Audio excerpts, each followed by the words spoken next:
দেশের চলমান সংস্কার প্রক্রিয়ার অংশ হিসেবে অন্তর্বর্তী সরকার গঠন করেছে একটি ঐক্যমত্য কমিশন, যার মূল উদ্দেশ্য রাজনৈতিক দলগুলোর সঙ্গে আলোচনা করে জাতীয় ঐক্যমত্য প্রতিষ্ঠা।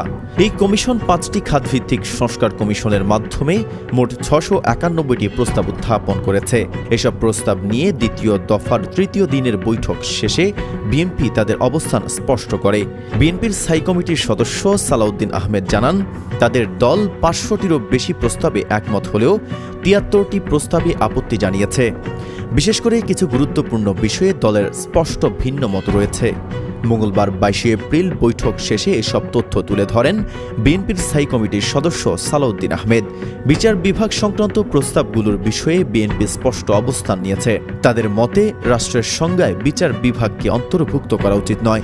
তারা চায় প্রধান বিচারপতি নিয়োগে একজন নয়, বরং প্রবীণ ৩ বিচারকের একটি প্যানেল থেকে উপযুক্ত ব্যক্তিকে বেছে নেওয়া হোক।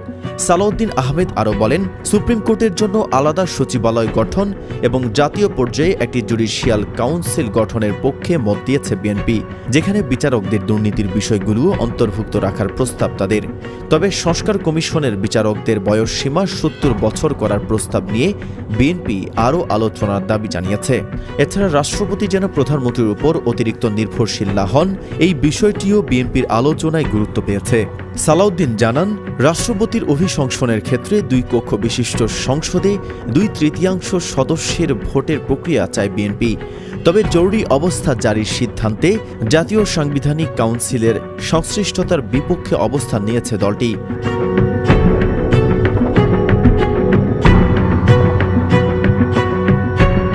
জাতীয় সংসদের কাঠামো পরিবর্তনের প্রস্তাব দিয়েছে বিএনপি। তাদের মতে সংসদকে ২ কক্ষে ভাগ করা উচিত, উচ্চ কক্ষ সিনেট ও নিম্নকক্ষ পার্লামেন্ট। এতে আইন প্রণয়ন প্রক্রিয়া আরও পরিপক্ক হবে বলে মনে করে তারা। ৫টি সংস্কার কমিশনের সুপারিশ পর্যালোচনার ভিত্তিতে বিএনপির অবস্থানও তুলে ধরা হয়। জনপ্রশাসন সংস্কার কমিশনের ২০৮টি প্রস্তাবের মধ্যে ১৮৭টিতে একমত, ৫টিতে আংশিক একমত, ১১টিতে ভিন্নমত ও 5টিতে মন্তব্য সহ মত দিয়েছে দলটি।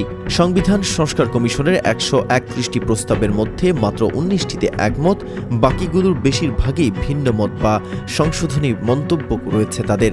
নির্বাচন ব্যবস্থা সংস্কার কমিশনের ২৪৩টি প্রস্তাবের মধ্যে ১৪১টিতে একমত, ১৪টিতে আংশিক একমত, ৬৪টিতে মন্তব্য সহ একমত এবং ২৪টিতে ভিন্নমত জানিয়েছে তারা।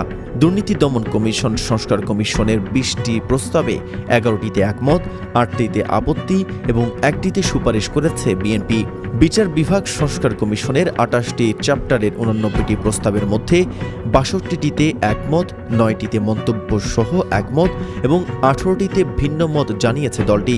বিএনপির বক্তব্য অনুযায়ী তারা একটি শক্তিশালী, নিরপেক্ষ ও জবাবদিহিমূলক শাসন ব্যবস্থা চায়। কমিশনগুলো থেকে আসা প্রস্তাবগুলোর মধ্যে বেশিরভাগের সঙ্গে তারা একমত হলেও সংবিধান, বিচার বিভাগ ও নির্বাচন ব্যবস্থার মতো স্পর্শকাতর ইস্যুতে আরও গঠনমূলক আলোচনার প্রয়োজন বলে মনে করছে দলটি। Face the people, desk report.